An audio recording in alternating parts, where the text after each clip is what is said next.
இவங்க நேதாஜி சுபாஷ் சந்திர போஸ் அவரோட படையில இணைந்து இந்திய சுதந்திர போராட்டத்திற்காக போராடினவங்க.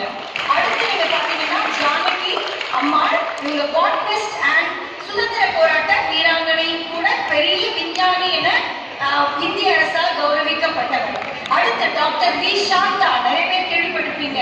டாக்டர் நம்ம காலேஜ்ல படிச்சீங்களான்னு கேக்குறீங்களா? அவங்க எம்பிபிஎஸ் போறதுக்கு முன்னாடி பியூசி ராணிமேரி கல்லூரியில முடிச்சுட்டு அதுக்கப்புறம் மருத்துவ படிப்புல சேர்ந்தவங்க.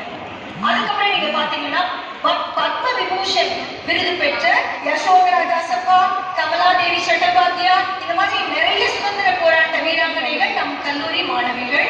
அடுத்து நீங்க இந்திரா ஜோசப் அப்படிங்கிற ஒரு ரேடியோ வர்ணனையாளர், அந்த காலத்துல ரொம்பவே அவங்க பிரபலமானவங்க. அடுத்து நீங்க பாத்தீங்கன்னா Asiammal IPS, Santhasheela Nair IAS, Sivakami IAS. லிஸ்ட்ல நாங்க கொஞ்சம் தான் கொடுத்துருக்கோம், இன்னும் நிறைய பேர் இருக்காங்க. குமாரராணி மீனா முத்தையாங்கிற ஒரு பெரிய கல்வியாளர் இங்கே போயிட்டு இருக்காங்க. நீங்க ஸ்போர்ட்ஸ்ல பாத்தீங்கன்னா நிறைய பேர் இருக்காங்க. ஒரு எக்ஸாம்பிளுக்கு ஏசியன்